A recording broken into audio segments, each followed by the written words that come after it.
Hi friends, welcome back to Knowledge Hub. If you are trying or you are preparing for some competitive examination or you are a student of class 7, then you have reached to the right place. Currently, why I said class 7? Because currently I'm creating videos for class 7, then I'll start for class 8 and so on. If you have not subscribed this channel till now, तो जरूर subscribe कर ले knowledge hub को और bell icon दबाना मत भूलना ताकि हर वीडियो हमारा आपके पास अलर्ट के रूप में पहुंचता रहे। दोस्तों we are talking about NCERT book class 7 के चैप्टर 10 के बारे में बात कर रहे हैं, लाइफ इन द डेजर्ट्स, जिसको सोशल साइंस का पार्ट है, ज्योग्राफी का। और इस पे मैंने पहले वीडियो बनाया, कल एक वीडियो बनाया था जिसमें हमने बात की थी पूरे अपने डेजर्ट के बारे में और कोल्ड डेजर्ट के बारे में। हमने कहा था कि दो तरह के डेजर्ट हैं, hot desert, cold deserts, and we talked about their climate, flora and fauna, people and livelihood. We also talked about the characteristic of the deserts: scanty vegetation, extreme temperature, and less than 20 rainfall. We also talked about the Sahara Desert and the countries surrounded by this. We also talked about the features of Sahara and hot desert climate, flora and fauna, and the people. Also, some part of Oasis, of course, this was part of that. And then we left at cold desert. So today we are going to talk about the cold deserts.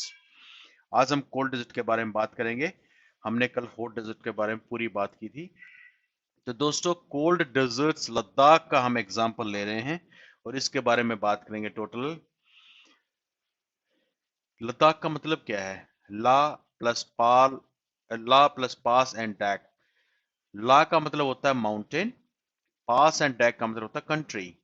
तो लद्दाख का मतलब है mountain plus country, या ऐसा जगह है जहां पर बहुत सारे पहाड़ हैं, और ये सिग्निफिकेंस करता है लद्दाख के बारे में। फ्रेंड्स, लद्दाख कोल्डेस्ट डेजर्ट है इंडिया में। It is located in great Himalayas, Karakoram range in north and Zanskar mountain in south, also known as Khapachan. ये आपको याद रखना पड़ेगा, खापाचान। खापाचान इसको बोलते हैं स्नोलैंड, क्योंकि यहाँ बर्फ गिरती रहती है, इसलिए इसको स्नोलैंड के इसको खापाचान कहते हैं।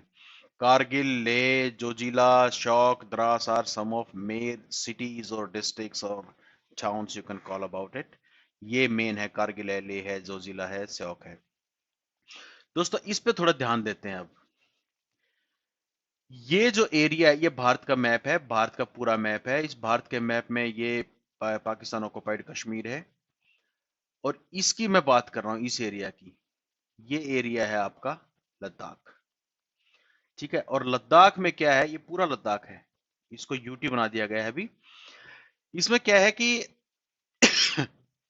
कारगिल, मैंने आपको बताया, कारगिल के बारे में बात की। लेह इसकी कैपिटल है। इसमें से जस्कार रिवर, शौक और रिवर सिंडस, ये तीन नदियां और इनकी सहायक नदियां बहती हैं। जो आपकी रिवर सिंडस है वो सबसे बड़ी नदी है इसमें, जो लगभग यहाँ से चलती है, मतलब यहाँ पीछे से आती है और पूरे एरिया को क्रॉस करके और जाके इस तरफ चली जाती है, ठीक है। जबकि दूसरी नदी है शौक, है वो बेसिकली इंडस से ही निकलती है और यहाँ से ऐसे घूम के शौक के पास से और वापस इधर आ जाती है। और तीसरी जस्कार नदी है, वो भी बेसिकली इंडस से ही निकलती है और ऐसे ऐसे घूम के ऐसे दो जगह में डिवाइड हो जाते हैं कारगिल के आसपास। तो दोस्तों, ये हैं यहाँ पे नदियां। अब इसका सिग्निफिकेंस जो है, जिसकी हम बात कर रहे हैं, वाई लद्दाख, चलो थोड़ा सा उसमें डिफरेंट चीज बताते हैं आपको। यहाँ पे ऊपर सियाचिन ग्लेशियर है, लद्दाख का एरिया है, ये स्ट्रेटेजिकली बहुत इंपॉर्टेंट है इंडिया के लिए। और लद्दाख में का जो कनेक्टेड है और रूट जो एयर से भी है और रेल से नहीं है, एयर से है और इससे बस से है। रोडवेज है, काफी अच्छे अच्छे रोड मामले में। 1A रोड यहीं पर लद्दाख से, लेह से श्रीनगर को जोड़ता है। 1A। Largest desert on earth is Antarctica. आपने कभी कभी कुछ डॉक्यूमेंट्रीज देखी होंगी, उसमें अंटार्कटिका की बात होती है, जो लगभग 14.2 million square kilometre, 14.2 million square kilometre. ये देखो, सहारा मरुस्थल जो हमारा होठ था उससे भी बड़ा है। It is also the coldest desert on earth, even colder than the planet's all other polar ascent. जो दूसरी तरफ जो पोल पे है उससे भी, जो अंटार्कटिका उससे भी ठंडा है, नॉर्थ पोल से। The Arctic composed of mostly ice flat. Antarctica का जो टेम्परेचर होता है वो काफी मतलब नीचे रहता है और वहां पर हमेशा बर्फ रहती है। वहां पर कोई भी चीज आप पैदा करना शायद बहुत मुश्किल है, नामुमकिन है। टेम्परेचर -89 डिग्री तक जाता है, तो आप सोच सकते हो 89 डिग्री कितनी ज्यादा है। खैर, ये एडिशनल इन्फॉर्मेशन थी। लद्दाख के बारे में हमने बात की, उसके डिस्ट्रिक्ट्स के बारे में बात की, उसके जो जो सिटीज हैं वहां पर उसमें बात की है। खापा चांद इसको क्यों कहते हैं? बिकॉज इट इज स्नोलैंड, इसलिए इसको खापा चांद कहते हैं। और इसका लद्दाख नाम कैसे पड़ा? वो इसकी वजह से पड़ा। ये इसमें 3 नदियां बहती हैं, ठीक है। अब हम बात करते हैं क्लाइमेट के बारे में, विच इज क्वाइट इंपॉर्टेंट। दोस्तों, Ladakh is coldest desert in India. It is located in great Himalayas, I am just repeating. Karakoram range in north and Zanskar mountain in south. मैंने आपको जंस्कार नदी दिखाई थी नीचे, और ऊपर इसके काराकोरम दर्रा है। काराकोरम दर्रा उसको बोलते हैं, काराकोरम रेंज बोलते हैं, दर्रा नहीं, Karakoram range. Several reverse like Indus flows in Ladakh.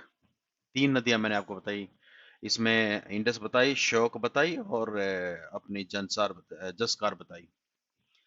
Altitude इसका 3000 मीटर से 8000 मीटर तक जाता है, काफी हाइट रहती है। और इसलिए हाई एल्टीट्यूड की वजह से climate extremely cold and dry, सूखा और ठंडा, भयंकर ठंडा। मतलब वहां पर जो हवा है is very thin, the density is very thin.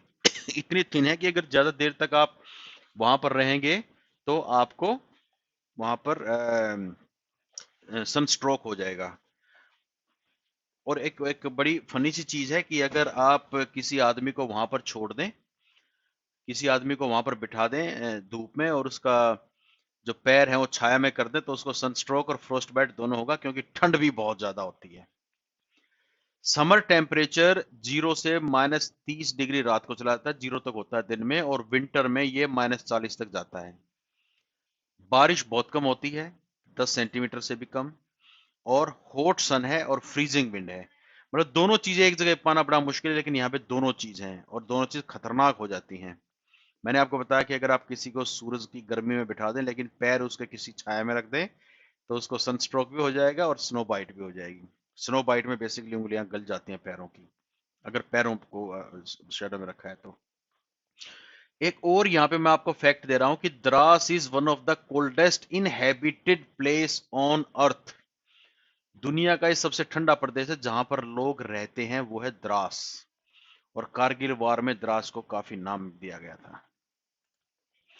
अब दोस्तों बात करते हैं इसकी फ्लोरा एंड फोना की। सबसे पहले मैं आपको चीरू के बारे में बताता हूँ। चीरू या जिसको तिब्बतन एंटीलोप कहते हैं, ये एक ऐसा जानवर है जिसका शिकार किया जाता है उसकी वूल के लिए, उसकी ऊन के लिए, जिसको बोलते हैं शहतूश। ये बहुत फेमस है। हालांकि किसी जानवर का शिकार करके उसका वूल लेना तो कोई मतलब बात नहीं, लेकिन अगर वहां पर आदमी को रहना है, ये इकोलॉजिकल बैलेंस बनाने के लिए सब काम करना पड़ता है। शहतूश की वूल मिलती है चीरू से, और दुनिया के सबसे बेहतरीन cricket bat willow would say बनाए जाते हैं, वो भी यहीं मिलती है। यहाँ कुछ आप पिक्चर देख सकते हैं। अब इसका मैं आपको फ्लोरा एंड फौना की बात करता हूं। Due to aridity vegetation is sparse. Due to aridity आप समझ पा रहे हैं? तो friends, we are talking about flora and fauna.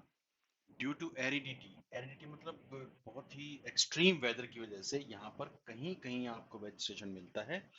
Vegetation बहुत स्पार्स होता है, और हर्बल प्लांट्स काफ़ी होते हैं। इवन जहाँ भी होता है उसमें काफ़ी जड़ी बूटियाँ मिलती हैं। Scanty patches of grasses and shrubs. कहीं कहीं पर आपको घास के छोटे छोटे मैदान मिलेंगे, छोटे छोटे स्कैंटी पैचेस, और शर्ब्स बहुत होती हैं। Grows of willows and poplars are seen in valley. छोटे छोटे एरिया में आपको विलोज या पॉपुलर के ट्री भी मिलेंगे। कहने का मतलब ये है कि जमीन है वो कंप्लीटली उपजाऊ नहीं है, कहीं कहीं पैचेस हैं, उस पैचेस में आपको विलो पॉपुलर के ट्री मिल सकते हैं, ग्रास मिल सकती है, शब्स मिल सकती है, ये सब चीजें वहां पर मिलती हैं। समर में लोग वहां पर खेती बाड़ी करते हैं जिसमें एप्पल, एप्रिकॉट, वॉलनट वगैरह उगाया जाता है, राइस उगाया जाता है एज ए स्टेपल फूड। और गर्मी में तो खेती कर सकते हैं क्योंकि मौसम थोड़ा खेती लायक होता है, लेकिन ठंड में इम्पॉसिबल हो जाता है, इसलिए because of the extreme cold, इसलिए लोग अपना सेलिब्रेशन करते हैं। Several species of birds, Robbins है, रेड स्टार्स है, तिब्बतन स्नोकॉक है, रेवन है, हुपी है, ये सब यहाँ पर मिलते हैं। ये बर्ड्स की स्पेसीज मिलते हैं यहाँ पे। और चीरू की मैंने आपको बता दिया, शहतूश आप याद रखना, ये शहतूश वूल इससे मिलती है। दोस्तों ये था flora and fauna of Ladakh, जिसको हम कोल्ड डेजर्ट कहते हैं। अब हम बात करते हैं थोड़ा आगे चल के, sorry I forgot to tell animals, जिसमें वाइल्ड गोट है, वाइल्ड शीप है, याक है, डॉग्स है। याक के दूध से बटर बनाया जाता है, और भी कई चीज और भी कई चीजें जो मिल्क प्रोडक्ट हैं उससे बनाए जाते हैं याक के दूध से।